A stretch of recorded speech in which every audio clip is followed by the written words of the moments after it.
in your SUV or off-road vehicle. It certainly has environmental consequences. And the global poverty argument, as you say, is gone. But the cruelty argument is still there. You know, I mean, with hunters here, even though we're not as opposed to hunting as we are to factory farming, we still say, why not hunt with a camera rather than hunting with a gun? If you can choose to do something that doesn't cause animals to suffer and die, or choose to do something that does cause animals to suffer and die, whether deer or rabbits or kangaroos or chickens or pigs or fish, why not make a compassionate choice?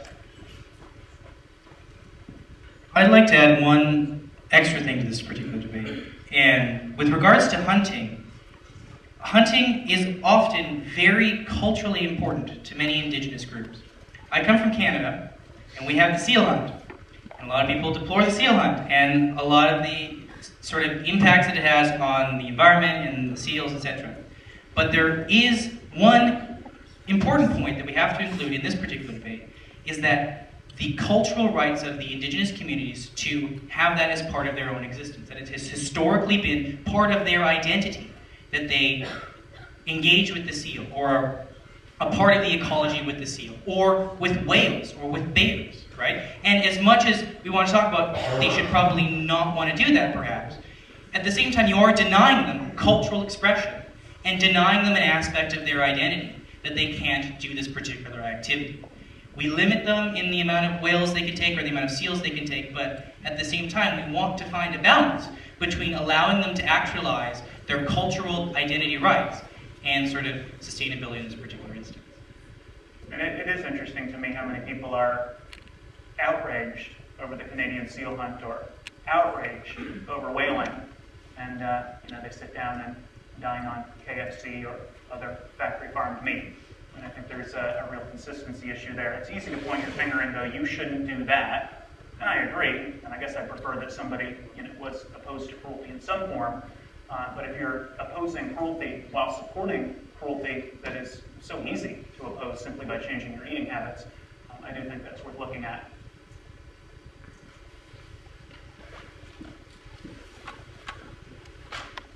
I think we're going to have time for like 2 or 3 more questions. So hopefully the people in the long line, if you're not just absolutely dying to ask your question, you'll sacrifice for others. I'm happy to take email questions as well. If you have something that you're willing to ask me via email, my email address is just brucef@peta.org, BRUCEF@peta.org. But I'm sorry that we're going to have to cut it short in about 6 minutes. Okay, so try and keep this quick then.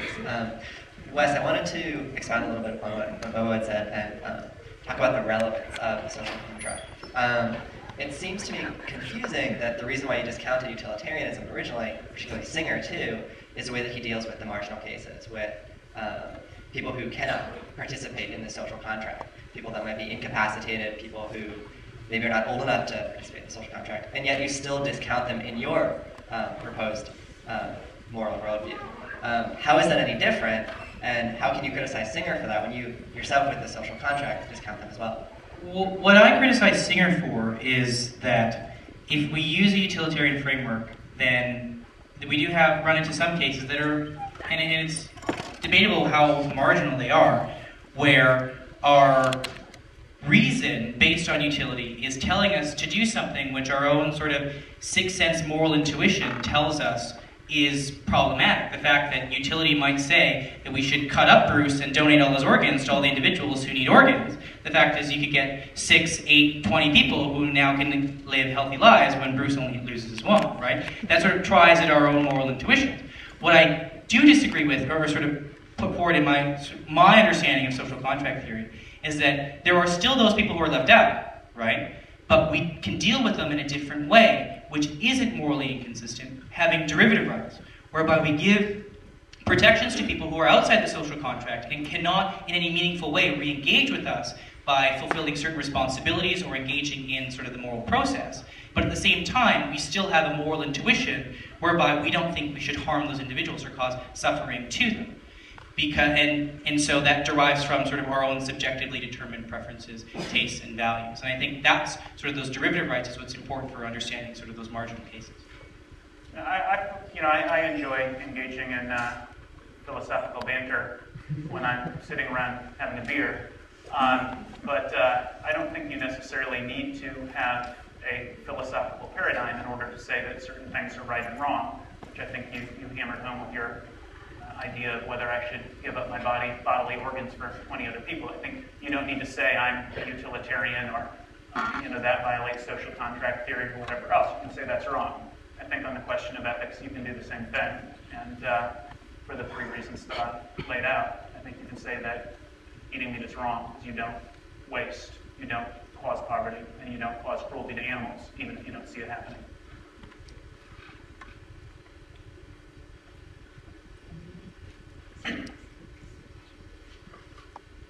Hello, my name is Justin. Being from Vermont, I have two small questions. There's a bunch of small farms run by families where it's mostly corn, but they have chickens and an occasional cow for meat and milk.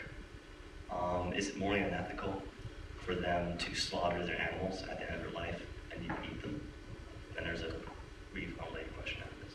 Yeah, I grew up in Minnesota, and some of my family are farmers, uncles and aunts, and also hunters and trappers and fishers. And they all are growing and feeding crops to animals that makes that environmentally less sustainable than eating the crops directly, that contributes, although perhaps less in fact to farmers, to environmentally unsustainable practices that cause starvation. They are all, especially the small dairies, from a cruelty standpoint, are even worse than the big dairies because they're keeping the animals around for longer. The Meat Your Meat video, we have some outrageous dairy footage that I just went to the local small dairy called Bergie's. It's an organic dairy farm 20 miles from PETA, and just went there and shot. And the animals are all lame. And I'm asking the farm worker, and he's saying, well, we keep them around for as long as we can, where they'll be sent to slaughter earlier before they get so sick. On the bigger dairy farms, all dairy farms are sending the male babies to the veal industry. 100% of veal calves are the babies of dairy cows, which is why Wisconsin has the most veal farms, and it's where veal farming was invented. So is it less unethical? Maybe, although on the dairy farms you might argue that it's more unethical from both the environmental and the cruelty standpoint, but still unethical for all three of the reasons I laid out. Okay. My second question, very brief, is a major part of your argument was that animals, to keep them and uptake and have them grow, are much more efficient than plants. Much less efficient. Much less efficient. Under that argument, should we not keep pets? For instance, Gracie is much less efficient than a bonsai tree.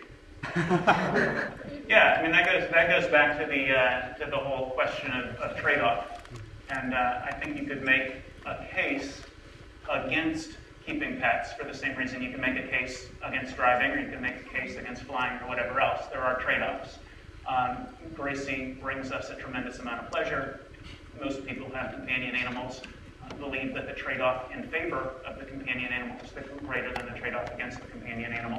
But with the meat industry, you're trading a momentary palate preference that isn't necessary to your life against all three of the arguments that I made, any one of which I think wins the day with the resolution. Just one quick point. With regards to the pet question, it's really interesting because I thought about this particular position and how we view animals and whether or not we view them as property. Because if we view them as property, then they could fit into a social contract framework in a different way. But it also looks at how we sort of, and in many ways you could say because they're our property, we should take care of them and treat them in sustainable ways in many instances. But at the same time, I think it causes a lot of sort of moral harms when we start to look at cute puppies and cats. It's like equivalent to a television set. I will say that Gracie takes in far fewer resources than like buying a couple new outfits a year. So from an environmental standpoint, everything that we choose to buy or do is a compromise. Some of those compromises have advantages that are significant.